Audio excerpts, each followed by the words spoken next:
Well, hello everybody. Thank you for coming out today. My name is Brad Parry. For those of you that don't know, I currently serve as the vice chair for the Northwestern Band of Shoshone Nation Tribal Council. I also work there as the Natural Resources Program Manager. So this is our first big event here. Just to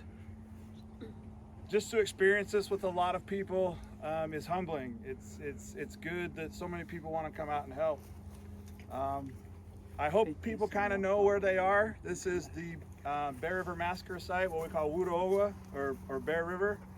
You've seen other names, Wuda Ogwa, Mosandegani. They all have different meanings. But for us, we just call this the Wuda Ogwa because it's a literal translation of Bear River. So January 29th, 1863, we were camping in this area, around there. There was a Battle Creek was running up through here instead of over there. And so in the morning at about 6 a.m., Chief Segwich, who was a grandfather of mine, saw on the hills behind him the horse steam, and saw them start coming down, and realized that that standard operating procedure with the Army was to negotiate first, but that wouldn't be followed. So our people tried to escape to the north. They jumped in the river. They tried to escape through there. And so, but what they did was a pincers movement. And so they ground everybody in, and you are on ground zero is where you are.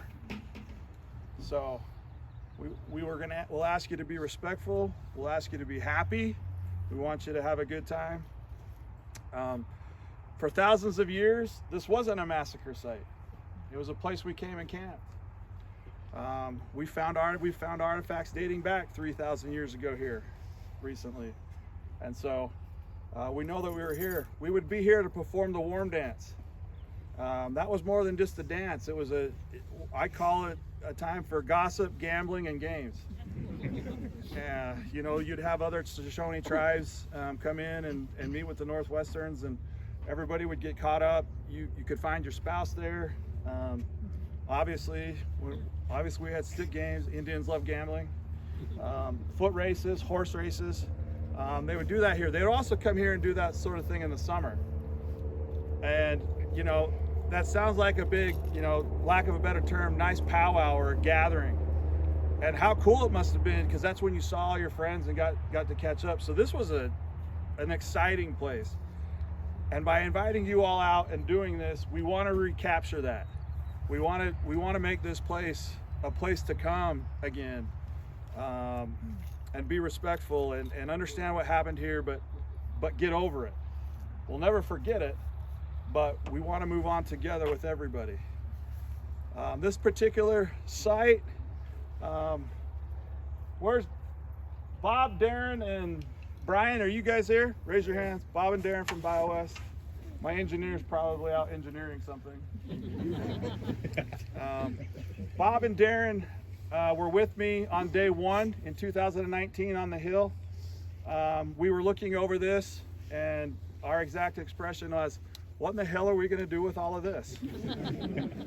And it started with, well, let's take out some Russian olive trees. So we started taking out Russian olive trees. The UCC crew from Utah State, the Utah Conservation Corps, is here, and they've been taking out Russian olive trees for the last few weeks.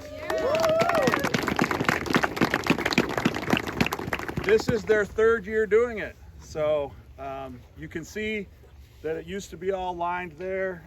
We're getting rid of a lot of the remnants. Hopefully one day you'll come here and be like, well, how'd you guys avoid Russian olives? So that's the UCC crew, and thankful that they're here.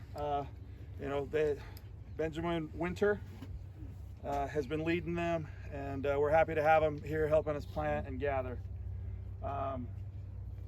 The ultimate plan for this place is to take Battle Creek and run it back in its old channels.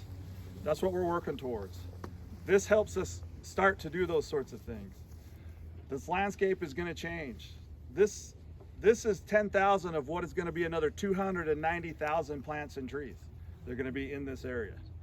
And so this is a very proud gathering to be able to do that.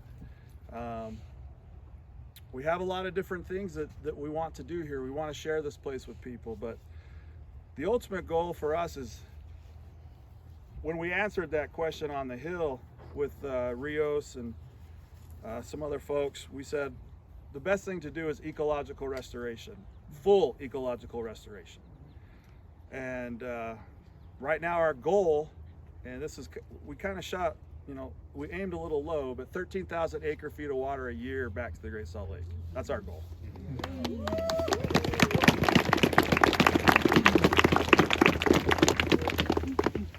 We have measuring stations, so we'll be able to know how to do that, and we'll hopefully begin negotiation with the state of Utah for leasing water to the Great Salt Lake. So the state has approached us about that, and we're excited to work with them.